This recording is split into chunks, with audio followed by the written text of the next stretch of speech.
آیت کا نشان 35 ہے۔ ایک دفعہ پھر آپ کے سامنے اس آیت کو پڑھا ہے۔ اس آیت میں اللہ مشرکوں سے بات کر رہا ہے۔ مشرک یہ گمان کرتا ہے کہ اس نے کسی کو اللہ کا شریک بنایا ہے، جبکہ اللہ کا تو کوئی شریک ہو ہی نہیں سکتا، تو یہ کیا بنائے گا؟ یہ کیسے بنائے گا جب اللہ کا کوئی شریک نہیں ہو سکتا؟ تو وہ یہ سمجھتا ہے کہ میں نے اللہ کا کسی کو شریک بنا لیا، جبکہ اس نے اپنے آپ کا اپنا کسی کو شریک بنایا ہے۔ اس لہجے میں اللہ بات کر رہا ہے۔ قُلْ هَلْ مِن شُرَكَائِكُمْ مَن يَهْدِي إِلَى الْحَقِّ، اے میرے حبیب ان سے پوچھئے کہ ان میں سے کوئی ہے، اے میرے حبیب ان سے پوچھئے کہ ان کے شرکا، انہوں نے جنہیں شریک بنایا ہے، اللہ بولتے ہیں جنہیں، کیا ان کے شریکوں میں، ان کے شرکا میں اتنی صلاحیت ہے کہ وہ بتا سکیں، ہدایت دے سکیں، سمجھا سکیں کہ حق کیا ہے؟ قُلِ اللَّهُ يَهْدِي لِلْحَقِّ، اللہ ہی ہے، ان سے کہہ دیجئے اللہ ہی ہے جو حق کی طرف رہنمائی کرتا ہے۔ أَفَمَنْ يَهْدِي إِلَى الْحَقِّ أَحَقُّ أَنْ يُتَّبَعَ أَمَّنْ لَا يَهْدِي إِلَّا أَنْ يُهْدَى، جو خود ابھی محتاج ہدایت ہے، کیا اس کی اتباع کی جائے گی یا اس کی اتباع کی جائے گی جو حق تک پہنچ چکا ہو؟ فَمَا لَكُمْ كَيْفَ تَحْكُمُونَ، کیا ہو گیا ہے تمہیں، تم فیصلے کیسے کرتے ہو؟ آیہ کریمہ کا یہ جو آخری حصہ ہے، فَمَا لَكُمْ كَيْفَ تَحْكُمُونَ، کیا ہو گیا ہے تمہیں، تم کیسے فیصلے کرتے ہو؟ آیت کے اس آخری حصے پر ہم گزشتہ 2 دن سے غور کر رہے ہیں، اور غور نقطہ یہ ہے کہ اللہ ہمارے ضمیر کو بیدار کر رہا ہے، اللہ ہماری عقل کو پروان چڑھا رہا ہے۔ اللہ چاہتا یہ ہے کہ ہماری عقل کام کرے۔ جی، عقل اگر کام کرے گی تو خود ہی نبی سمجھ میں آ جائے گا۔ صلوات پڑھ لیں ذرا محمد و آل محمد۔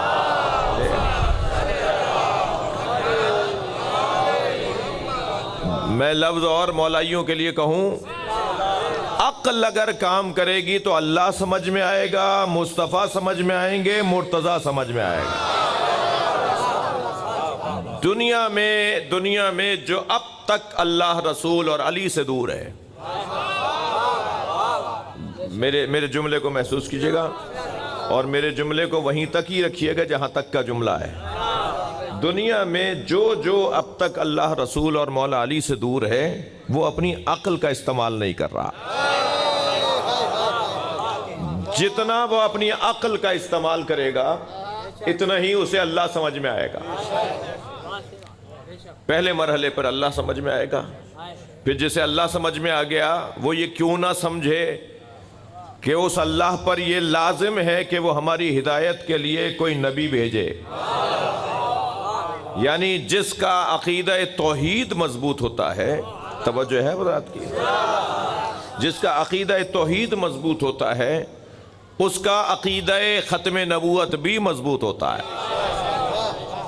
اور جسے ختم نبوت سرکار دو جہاں کے بارے میں عقیدہ روشن ہو جائے، وہ رہ ہی نہیں سکتا بغیر غدیر کے۔ ممکن ہی نہیں ہے کہ وہ غدیر کو نہ مانے، ممکن ہی نہیں ہے کہ وہ مولا علی کو نہ مانے، خود بخود پہنچے گا۔ میں یہ بات اس عزا خانے میں ٹنڈول یار میں پہلے کر چکا ہوں، لہٰذا ذرا رخ بدل کے، زاویہ بدل کے، پہلو بدل کے عرض کروں گا، وہی بات تکرار نہیں کر رہا۔ ہم سب فطری طور پر، فطرتاً، عقلاً، ہم سب کمال طلب ہیں۔ ہمارے عقل کا تقاضا یہ ہے کہ ہم کمال کو پسند کرتے ہیں۔ کسی کے نزدیک کمال علم ہے تو وہ اہل علم سے دوستی کرتا ہے، کسی کے نزدیک کمال شجاعت ہے تو وہ بہادروں سے دوستی کرتا ہے، کسی کے نزدیک کمال سخاوت ہے تو وہ سخیوں سے دوستی کرتا ہے، کسی کے نزدیک کمال شہرت ہے تو وہ مشاہیر سے تعلقات بناتا ہے، کسی کے نزدیک کمال کرسی منصب ہے تو وہ صاحبان منصب سے دوستی بناتا ہے، کسی کے نزدیک کمال حسن ظاہری ہے تو وہ حسینوں کے دروازے پر نظر آتا ہے، اللہ نہیں چاہتا تھا کہ لوگ در در کی ٹھوکریں کھائیں، ایک ہی گھر میں سارے کمال رکھ دیے۔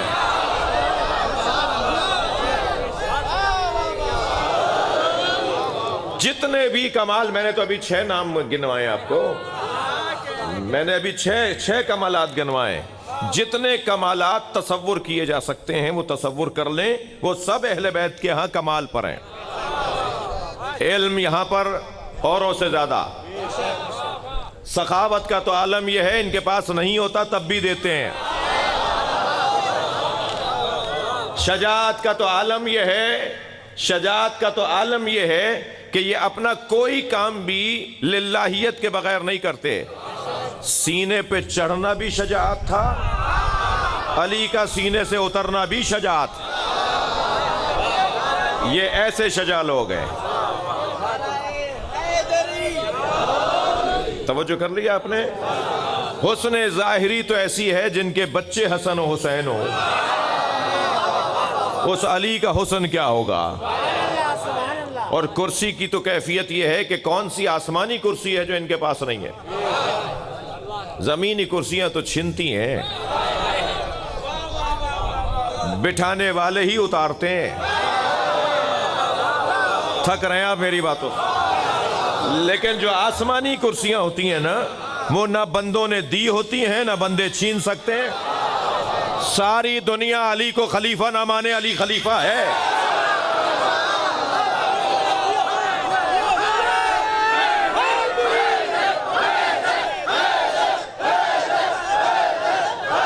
بلندتر صلوات محمد و آلہ۔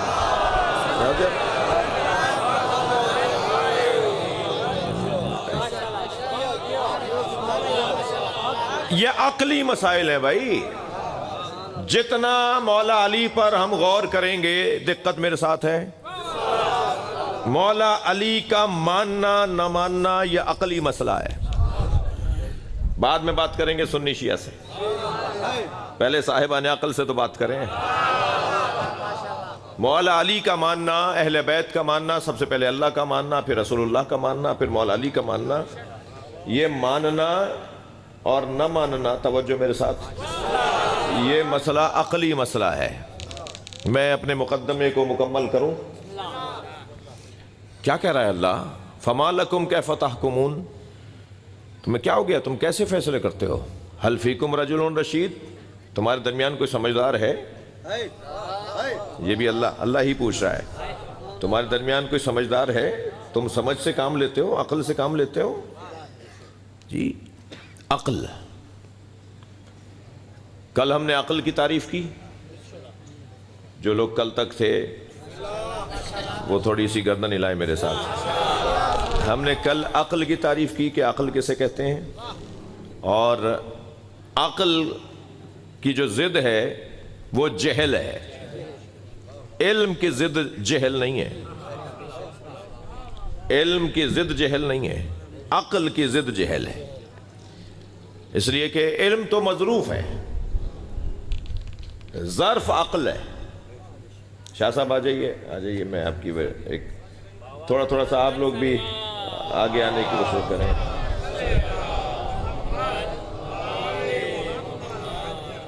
بہترین اللہم صلی علی محمد و علی محمد، مولا کے بہترین مدحت گزار، مولا کے بہترین نوکر خادم، جن لوگوں کو میں ذاتی طور پر بہت اچھا پسند کرتا ہوں، ان میں سے ایک ہمارے مہمان محترم ہیں۔ آپ سب کی سلامتی کے لیے، مولا کے تمام ذاکرین کی سلامتی کے لیے، تو پرویز بھائی کل مسجد کے اندر کوئی اسکرین لگوا دیجئے، کوئی LED لگوا دیجئے، تاکہ جو احباب اندر بیٹھ کے سننا چاہیں انہیں بھی آسانی ہو جائے گی۔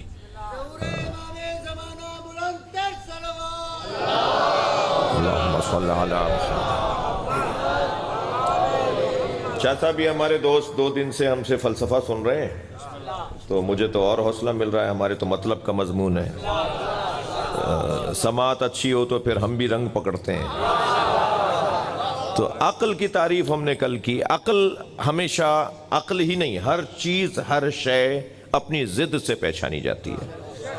تعرف الاشیاء باضدادہا، ہر شے اپنی ضد سے پہچانی جاتی ہے۔ تو عقل کی ضد کیا ہے؟ پہلے ضد سامنے آ جائے۔ عقل کی ضد جہل ہے، علم کی ضد جہل نہیں ہے۔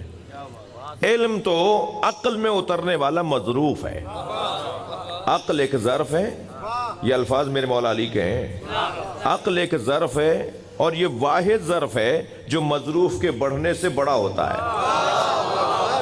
باقی ظرف تو چھلک جاتے ہیں، باقی ظرف تو تنگ پڑ جاتے ہیں، چھوٹے پڑ جاتے ہیں، لیکن عقل وہ واحد ظرف ہے کہ جو مظروف کے بڑھنے سے اور بڑا ہوتا چلا جاتا ہے۔ لہٰذا جتنا میرا اور آپ کا علم بڑھے گا اتنی میری عقل اور پکی اور پختہ ہوگی۔ جنہیں اپنی عقلوں کو پختہ بنانا ہے انہیں اپنا علم بڑھانا ہوگا۔ عقل کو مضبوط بنانے کے لیے، بڑا کرنے کے لیے، مضبوط کرنے کے لیے علم کے اضافے کی ضرورت ہے۔ علم کی ضد جہل نہیں ہے، عقل کی ضد جہل ہے۔ لہٰذا جتنی بھی احادیث کا مجموعہ ہے، اصول کافی میں بھی جو باب، پہلا باب ہے حدیث کا، حدیث جہاں سے حدیثیں شروع ہو رہی ہیں، پہلا باب وہ باب عقل و جہل ہے۔ عقل و علم نہیں ہے، جہل و علم نہیں ہے، عقل و جہل ہے۔ عقل کی ضد ہے جہالت، ٹھیک ہے۔ عقل کی تعریف ہم نے کی، لغت میں کسی چیز کے گرہ لگانے کو عقل کہتے ہیں۔ عقل ہی کے خاندان کا لفظ عقیدہ بھی ہے۔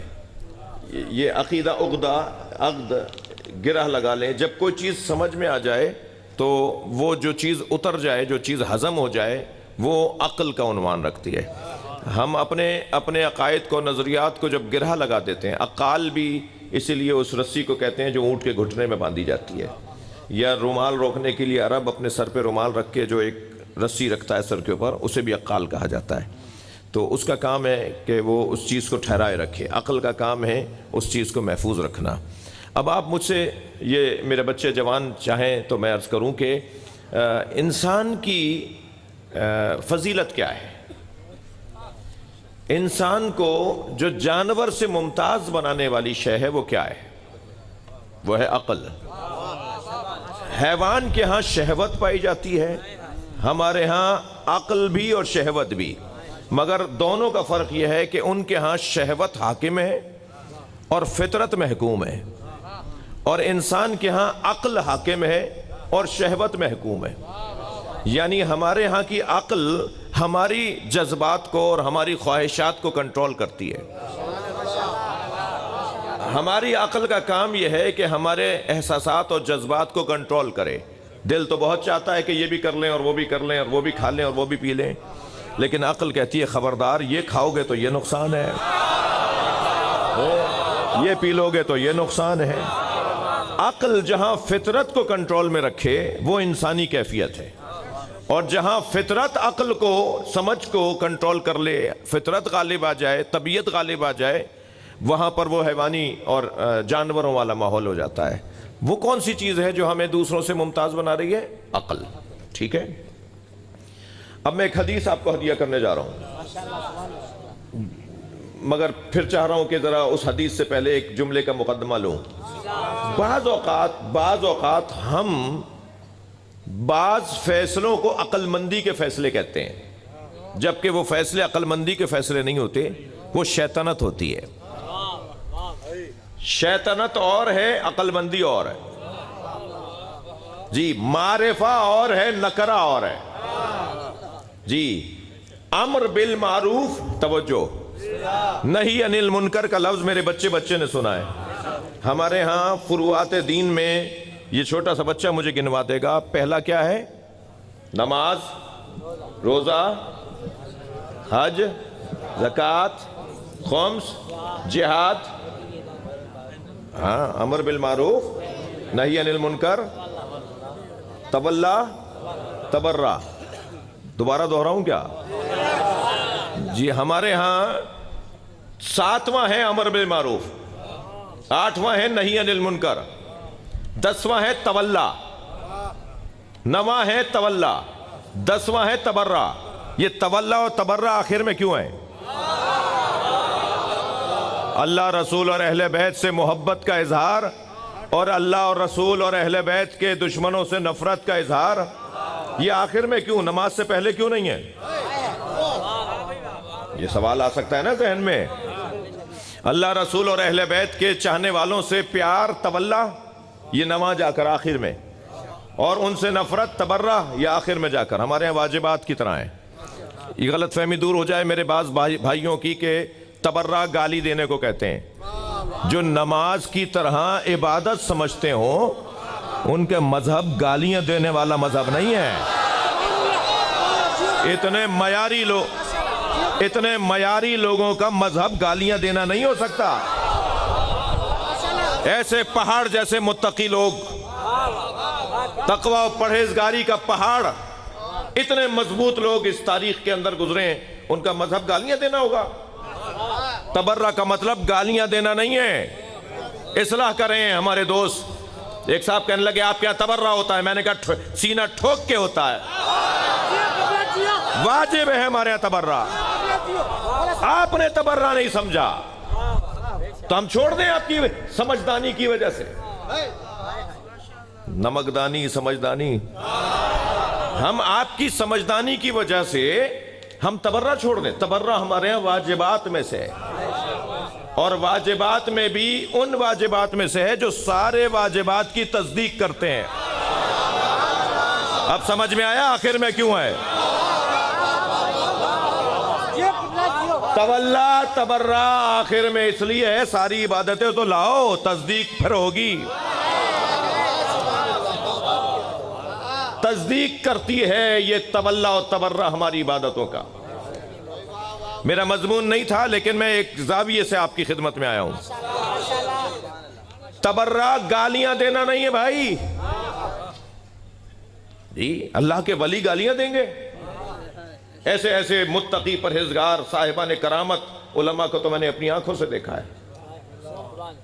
تبرہ کا مطلب گالیاں دینا نہیں ہے.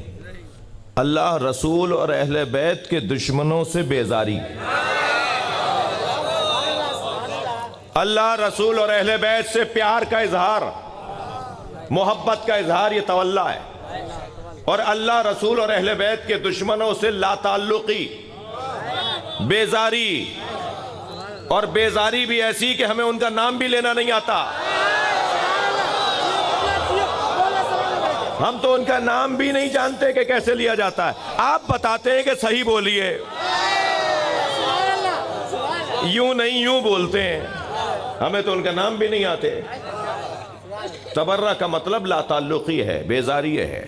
اب میں پڑھے لکھے لوگوں سے اور ان کے توسط سے کچھ اور لوگوں سے بات کر رہا ہوں. جس قوم کے بنیادی واجبات میں سے یہ ہو کہ اللہ رسول اور اہل بیت سے پیار کرنا ہے، اللہ رسول اور اہل بیت کے دشمنوں سے لا تعلقی رکھنی ہے، ان سے زیادہ زندہ مذہب کون سا ہوگا؟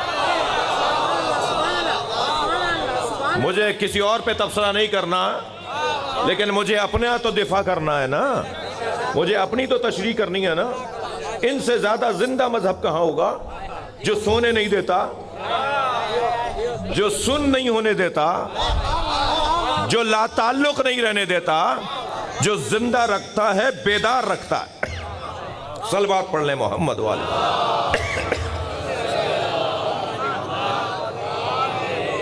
ایک اور صلوات بلند.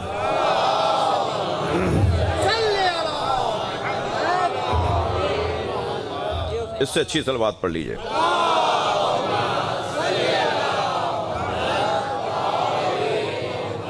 بات آگے بڑھے.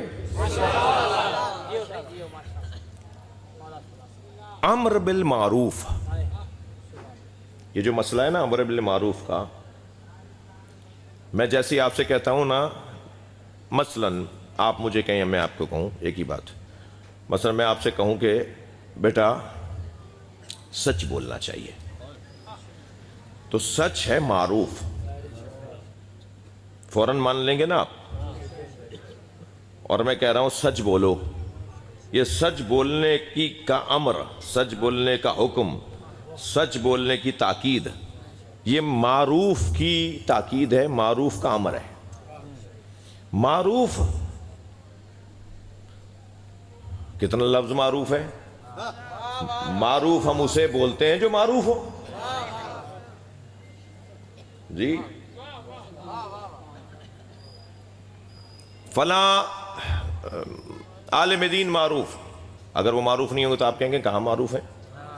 معروف ہوتے تو آپ کہتے نا معروف، تو معروف کہتے ہی اسے ہیں جو پہلے سے ذہن میں موجود ہو۔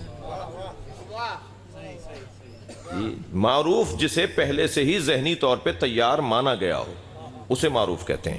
جب ہم کہتے ہیں نا کہ سچ بولیں تو سچ معروف ہے تبھی تو تسلیم کیا جائے گا۔ اگر سچ ہی ابھی الجھن کا شکار ہو کے یہ اچھی چیز بھی ہے یا نہیں تو اس کے لیے امر ہوگا ہی نہیں۔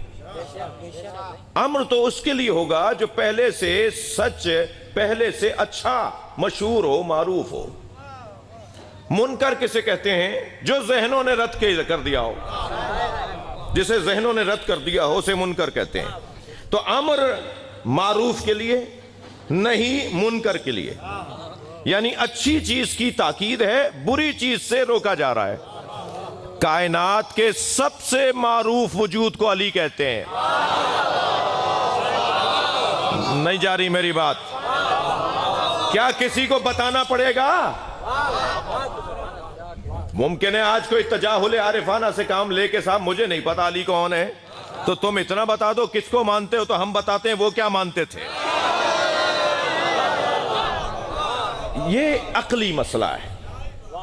انسان کی جو فضیلت ہے وہ اس کی عقل ہے۔ اب میں ایک حدیث آپ کو ہدیہ کر رہا ہوں۔ حدیث کہتی ہے للانسان خصلتان، انسان کی دو خصلتیں، عقل و منطق۔ ایک خصلت انسان کی ہے عقل اور ایک خصلت انسان کی ہے منطق۔ فبالعقل یستفید وبالمنطق یفید۔ میری اور آپ کی بحیثیت انسان دو خصلتیں ہیں، ہم دو خصلتوں سے پہچانے جاتے ہیں۔ پہلی خصلت ہماری عقل، دوسری خصلت ہماری منطق۔ عقل کا کچھ اور کام ہے، منطق کا کچھ اور کام ہے۔ عقل کا کیا کام ہے؟ یستفید، فائدہ حاصل کرنا، یہ عقل کا کام ہے۔ درجہ بدرجہ چلیے گا میرے ساتھ۔ عقل کا کام ہے فائدہ یستفید، طلب فائدہ، باب استفال، طلب افادہ، طلب فائدہ۔ عقل کا کام ہے فائدہ حاصل کرنا، اور منطق کا کیا کام ہے؟ فائدہ پہنچانا۔ انسان کے دو کام ہیں۔ حدیث سنا رہا ہوں، میرے مولا امام جعفر صادق کا فرمان ہے، اللہم صلی علی محمد وآل محمد۔ امام کا فرمان میں نے آپ کو سنایا ہے۔ عقل اور منطق، گردن ہلائیں گے میرے ساتھ، عقل اور منطق۔ عقل کا کام ہے یستفید، فائدہ حاصل کرنا، اور منطق کا کام ہے فائدہ پہنچانا۔ تو فائدہ لینا ہے، فائدہ پہنچانا ہے۔ یہ دو چیزیں اگر کسی انسان میں نہ ہو تو انسان کہاں ہے؟ جو فائدہ چاہتا بھی ہے، فائدہ پہنچاتا بھی ہے۔ اب وہ جو فائدہ حاصل کرنے والی چیز ہے تو طے یہ کرنا ہے، سوچنا یہ ہے، توجہ میرے ساتھ ہے، سوچنا یہ ہے کہ فائدہ کہتے کسے ہیں؟ کیا کام ہے عقل کا؟ فائدہ حاصل کرنا۔ تو فائدہ کسے کہتے ہیں؟ بھائی بڑے مضبوط وکیل ہیں، وہ جو 10 سال سے کیس چل رہا تھا وہ جیت گئے، جی فائدہ لے لیا، جیت گئے، کامیاب ہو گئے۔ اچھا میں آپ سے ایک سوال کرتا ہوں، وہ اس تعریف کے مطابق کہ فائدہ لے لیا، اس تعریف کے مطابق کہ مجھے پیسہ مل گیا، مجھے میری کرسی واپس مل گئی، مجھے میری زمین واپس مل گئی، میں نے فلاں فائدہ لے لیا۔ فائدہ اب پہلے ہم فائدے کو ذرا سمجھیں اور پھر فائدہ دیکھیں کہ فائدہ ہے کیا۔ یہ ساری چیزیں حاصل کرنے پر اگر کوئی کیسا بڑا آدمی ہے، فائدہ لے لیا، 20 سال پرانا مقدمہ جیت گئے، بڑا فائدہ لے لیا، تو اسے عقل مند کہہ رہے ہیں نا جو یہ چیزیں حاصل کر لے۔ ہم اسے عقل مند کہہ رہے ہیں نا جو یہ ساری چیزیں حاصل کر لے۔ وہ کتنا بڑا عقل مند ہوگا جس نے مولا علی کے لشکر میں پھوٹ ڈال دی، علی کے لشکر میں پھوٹ ڈال دی۔ توجہ ہے؟ حکمین کا مسئلہ مولا کو ماننا پڑ گیا، قرآن نیزوں پر اٹھا لیا، اور وہ قرآن دیکھ کر واپس آ گئے کہ ہم تو ان سے نہیں لڑتے، وہاں تو قرآن کھڑے ہیں۔ اس تعریف کے مطابق میں اپنا فائدہ اٹھاؤں، اس تعریف کے مطابق تو یہ کتنا بڑا عقل مند ہوگا جو مولا کائنات کا لشکر میں ایک بڑی تعداد علی سے کہہ رہی ہے ہم وہاں نہیں جائیں گے لڑنے کے لیے، وہاں قرآن ہے، اور مولا کو حکم ماننا پڑ گیا۔ اس کا مطلب یہ ہوا کہ ہر فائدہ عقل مندی نہیں ہے۔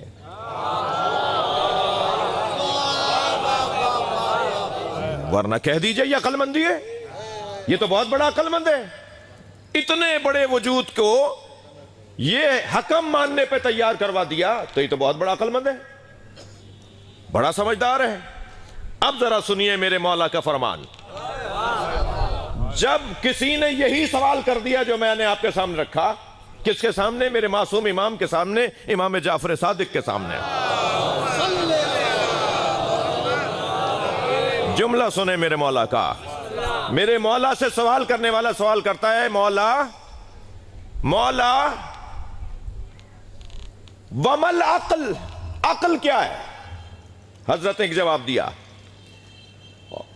جواب اب سنیے مولا کا تو پھر سمجھ میں آئے گا کہ عقل کسے کہتے ہیں اور فائدہ کسے کہتے ہیں۔ عقل کا کام کیا ہے؟ دوبارہ دہرائیے، فائدہ حاصل کرنا۔ عقل کا کام ہے فائدہ حاصل کرنا۔ اب فائدہ کسے کہتے ہیں؟ فائدہ کسے کہتے ہیں؟ مولا فرماتے ہیں العقل ما عبدا بہ الرحمن وقت سبا بہ الجنان۔ فائدہ ان دو چیزوں کو کہتے ہیں جو عقل کا کام ہے، رحمان کی عبادت اور جنت کا حصول۔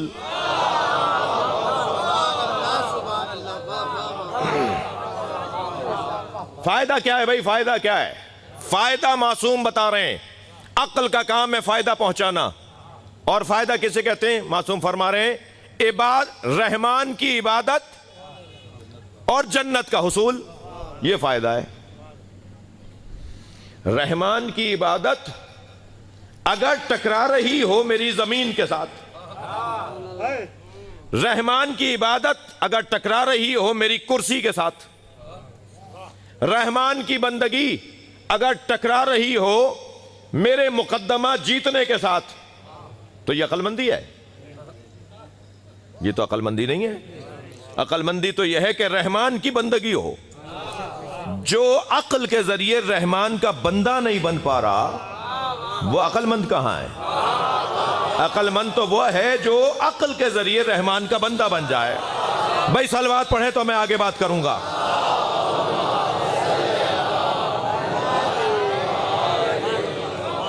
عقل کا کام یہ ہے کہ وہ رحمان کا بندہ بنائے اور جنتوں کا حصول کروائے، جنت حاصل کروائے، رحمان کی بندگی کروائے۔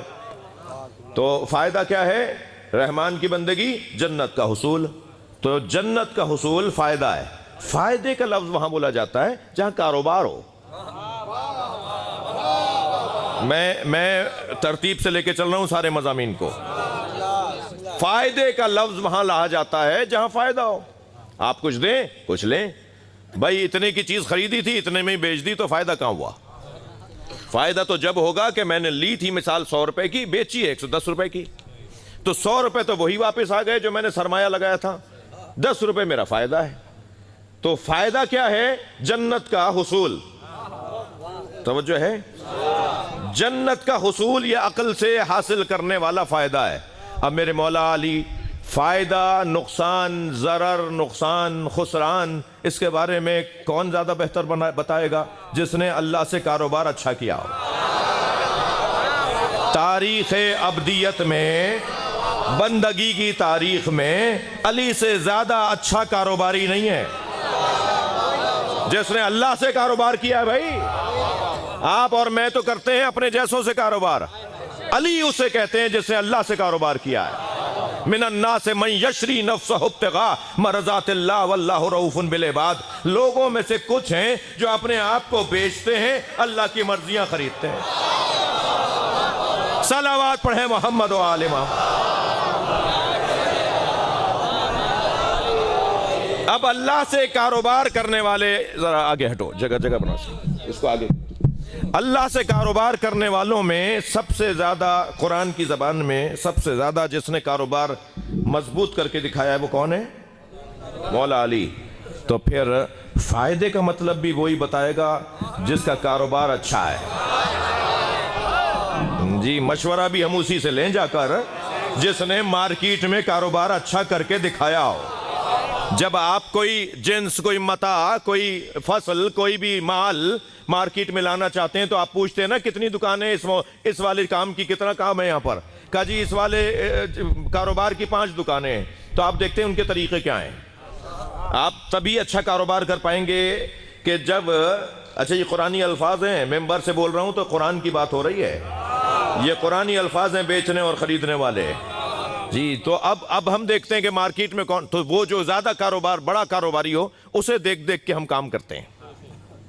کامیاب کاروباری کو دیکھ دیکھ کر، کاروباری لوگ کامیاب کاروباری کو دیکھ دیکھ کر کام کر رہے ہوتے ہیں کہ اس سے آگے ہی جانا ہے، سوچتے یہ ہیں کہ اس سے آگے جانا ہے۔ اب جب کاروبار کرنے میں مولا کائنات سب سے کامیاب ترین کاروباری ہیں، مولا اللہ سے کاروبار کرنے میں، تو اب علی سے ہی پوچھیں گے کہ کیسے بیچیں۔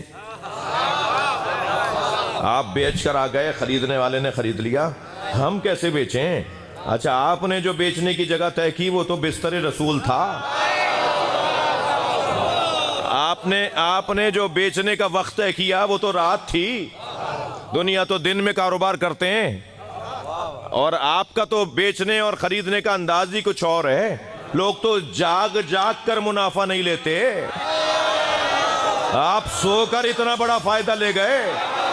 بھائی میں کیا کہہ رہا ہوں، صلوات پڑھ لیں محمد والے۔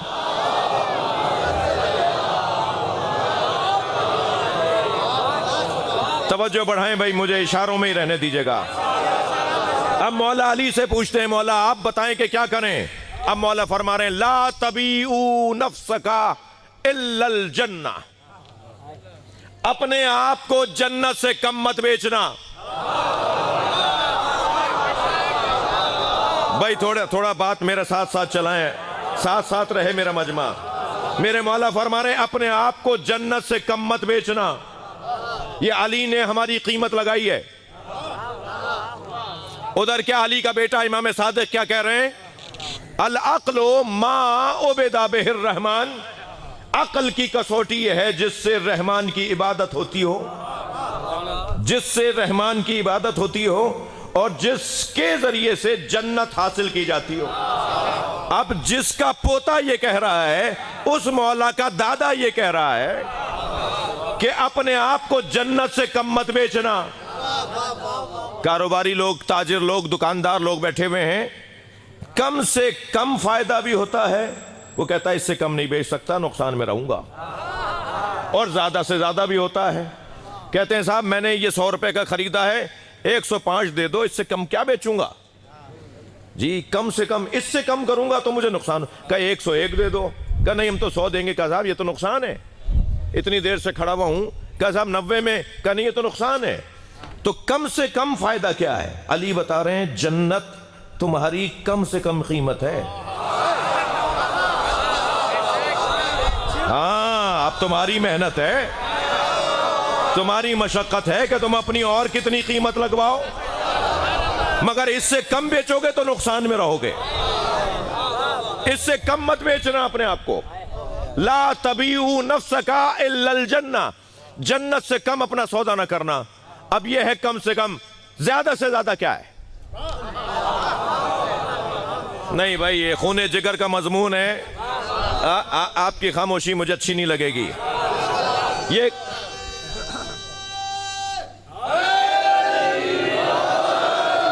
کم سے کم قیمت ہے جو مولا علی نے لگائی ہے، اس سے کم بیچنے والا نقصان میں، زیادہ سے زیادہ ہر شخص خود طے کرے کہ مجھے زیادہ سے زیادہ کیا لگانا ہے۔ اب ذرا جملہ سنیں، جملہ کیا؟ آیت سنیں،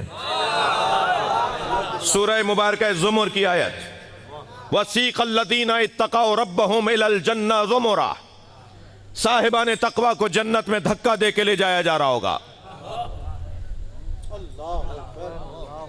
سیق، سائق کہتے ہیں پیچھے سے دھکیلنے والے کو، قائد کہتے ہیں آگے چلنے والے کو۔ جو آگے چلتا ہے اسے قائد کہتے ہیں، جو اپنے لوگوں کو لے کے چل رہا ہو اور سب اس کی اطاعت میں پیچھے چلیں وہ قائد ہے، اور جو دھکیل کے لے جائے اسے سائق کہتے ہیں۔ قائد کی ضد ہے سائق، اس خاندان کا لفظ ہے وَسِيقَ الَّذِينَ اتَّقَوْا رَبَّهُمْ إِلَى الْجَنَّةِ زُمُرًا۔ صاحبان تقوی، جو صاحبان تقوی ہیں، انہیں جنت میں دھکا دے کے لے جا رہے ہوں گے اور وہ جنت میں جانے کو تیار نہیں ہوں گے۔ اچھا، دوزخ میں دھکا دے کے لے جانا تو سمجھ میں آتا ہے، کوئی جانے کو تیار ہی نہیں ہوگا۔ یہ جنت میں دھکا لے جا، یہ فرشتے جنت میں دھکا دے کے کیوں لے جا رہے ہیں؟ اس کا مطلب یہ ہے کہ جنت ان کی کم قیمت لگی ہے، انہیں تو اور چاہیے۔ بھائی تھک کے نہیں سنیں گے، انہیں اور چاہیے، وہ اس سے زیادہ چاہ رہے تھے، وہ اس سے زیادہ چاہتے ہیں، مگر فرشتے انہیں جنت میں لے جا رہے ہیں۔ تو آواز آئے گی من ہم، کون کہیں گے؟ یہ کون کہیں گے؟ وہ جو جنت میں جانا چاہتے ہیں، انہوں نے فرشتے لے کے نہیں جا رہے۔ جو جانا چاہتے ہیں انہیں لے جا نہیں رہے، اور جنہیں لے جا رہے ہیں وہ جانا نہیں چاہتے۔ تو جو انہیں جانے کا شوق ہے اور انہیں لے جا نہیں رہے، وہ کہیں گے من ہم، یہ کون ہے؟ یہ جنت میں ہی نہیں جا رہے، یہ کون ہے؟ آواز آئے گی ہم حداث الحسین، یہ حسین بولنے والے ہیں، یہ کہہ رہے ہیں ہم اس جنت میں جائیں گے جہاں حسین ہوگا۔ لبیک یا حسین۔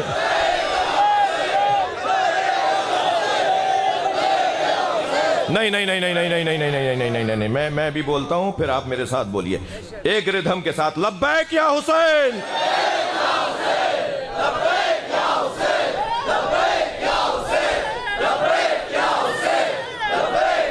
بلندتر صلوات۔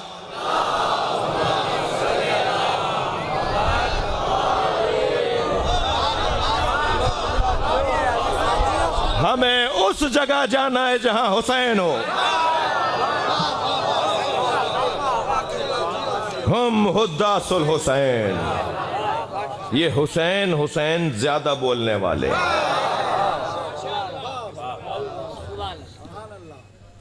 تو مر ذرا لحد میں جا،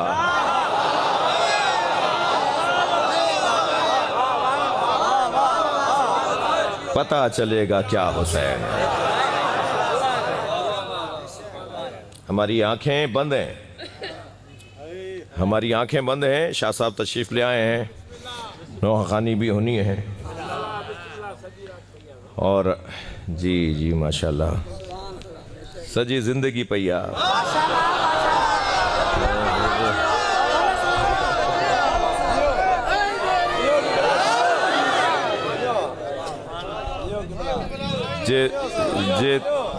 جیترو ذکر مولا جو تھیندو زندگی بھی بدندی۔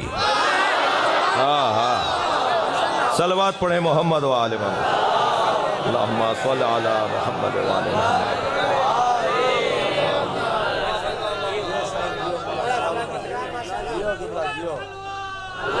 اللہم صل علی۔ مجھے اجازت دیں کہ کل تھوڑی بات آگے بڑھے۔ انسان کی دو خصلتیں، ایک عقل اور ایک منطق۔ عقل سے فائدہ لیا جائے گا اور منطق سے فائدہ پہنچایا جائے گا۔ فائدہ لینا عقل کا کام ہے، فائدہ پہنچانا منطق کا کام ہے۔ جی منطق، توجہ ہے؟ فائدہ کیا ہے؟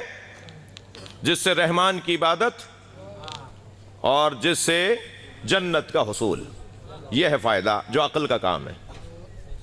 ایک جانب کہا ہے عقل کا کام فائدہ لینا، ایک جانب کہا ہے کہ عقل کا کام یہ ہے کہ وہ رحمان کی عبادت کروائے اور جنت کا حصول کروائے۔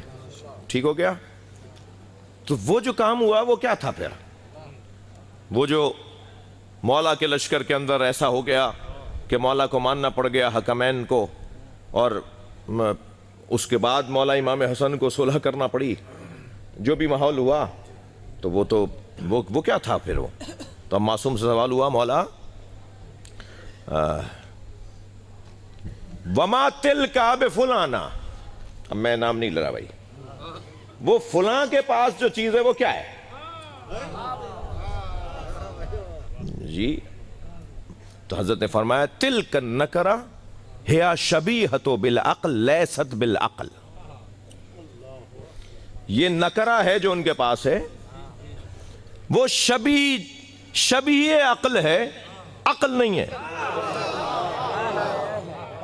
ایک لفظ اور بولا ہے جو میں نہیں بول رہا، میرا مجمع متحمل نہیں ہے۔ مجمع تو شاید متحمل ہو جائے، یہ مائک بڑا مشکل ہے، جو ضرورت بھی ہے کہ میں وہاں تک آواز پہنچاؤں، ساتھ میں کہیں اور بھی پہنچ جاتی ہے، یعنی وہاں پہنچ جاتی ہے جہاں ضرورت ہی نہیں ہے پہنچا۔ یہ تو حاضری کی نیاز ہے نا بھائی۔ صلوات پڑھ لیں محمد و آل محمد۔ جو آنے والے کو ملتا ہے وہ کسی اور کو تو نہیں ملتا۔ تو میں ایک جملہ کہتا ہوں کہ جنہوں نے کچی پکی نہیں پڑھی، اب ہم انہیں میٹرک کی باتیں بتا دیں تو ری ایکشن تو ہوگا نا، ان کا قصور ہی نہیں ہے بیچاروں کا، یعنی جو ابتدائی مراحل سے نہیں گزرے۔ تو محنت ہے بھائی، بڑی مشقت ہے ذاکرین کی، خطبہ کی، ان اہل علم کی کہ جو کلاس وائز لے کے چل رہے ہیں ماحول کو، تو یہ کام کرنا ہوگا۔ انشاءاللہ بات آگے بڑھے گی عقل کے اوپر۔ فما لکم کیف تحکمون، آیت کا آخری حصہ، کیا ہو گیا تمہیں، کیسے فیصلے کرتے ہو تم جی؟ اب وہ تمہارے درمیان کوئی سمجھدار نہیں ہے کیا؟ یہ اللہ پوچھ رہا ہے قرآن میں۔ سمجھدار ہو تو پھر فیصلے کیسے کر رہے ہو؟ اب عزیزو، عقل کا کام رحمان کی عبادت، جنت کا حصول، منطق کا کیا کام ہے اسے مجھے اجازت دیجئے کہ کل بات کریں۔ عقل اگر ہمیں اللہ کی بندگی تک نہیں لے کر آ رہی تو سمجھیں کہ یہ عقل نہیں ہے، یہ شبیہۃ بالعقل، یہ عقل کے مشابہ کوئی چیز ہوگی لیکن عقل نہیں ہے۔ میں نے پہلی مجلس میں عقل کی 4 قسمیں آپ کے سامنے بیان کی کہ عقل کی 4 قسمیں ہیں۔ سب سے اونچی، سب سے بلند، سب سے عظیم منزل عقل اگر ہے تو وہ ان کی ہے جنہیں خود اللہ نے عقل کہا ہے جی۔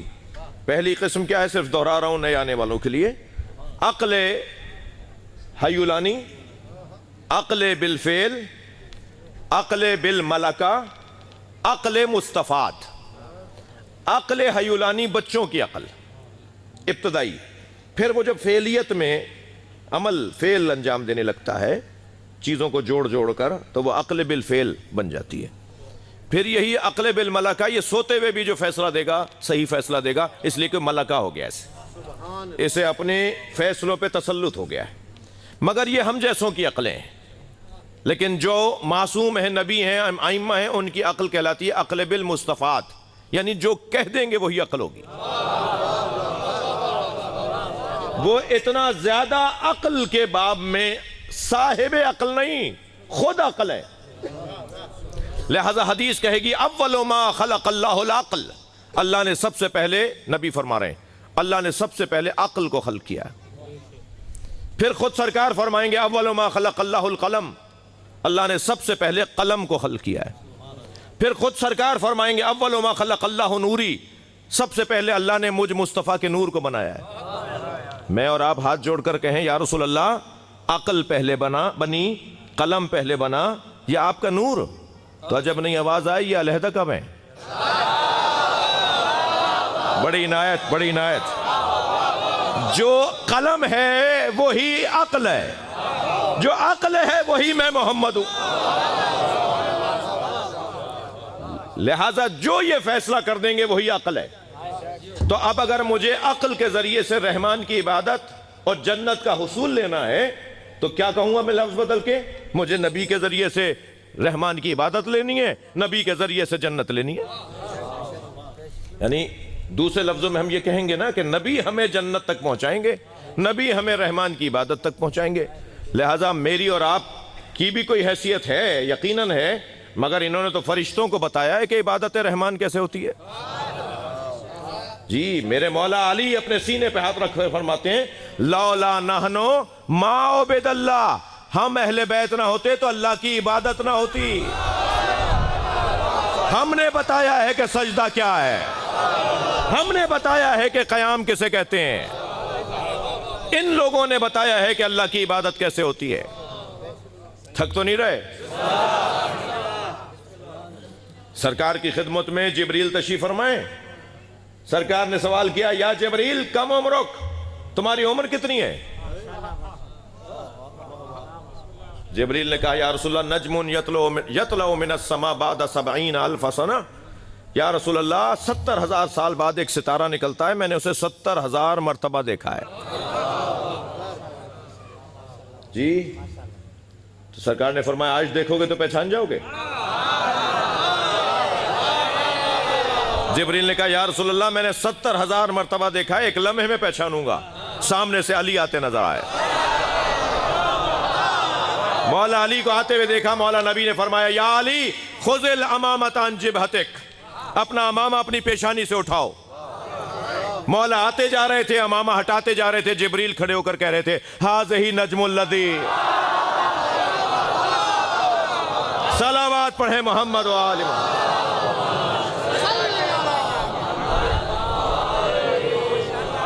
یہی رحمان کی عبادت کرواتے ہیں اور یہی جنت کا حصول کرواتے ہیں، یہی عقل ہیں، عقل یہی ہے۔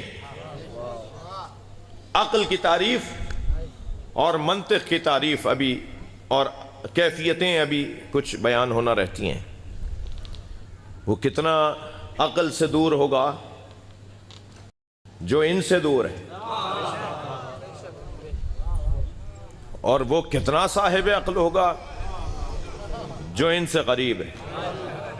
تو کسوٹی یہ ہے کہ جو نبی اور علی سے قریب ہو جائے وہ عقل والا ہے، اور جو ان سے دور ہے اسے عقل کی تبلیغ کی ضرورت ہے۔ اور ہم ان مجلسوں کے ذریعے سے، ایک کام ان مجلسوں کا یہ ہے کہ ان مجلسوں کے ذریعے سے ہم عقل کی تبلیغ کر رہے ہیں۔ بس عزیزو، میں نے بہت دیر لگائی، بہت زحمت دی آپ کو، کل بات آگے بڑھے گی۔ آج 18 محرم ہے،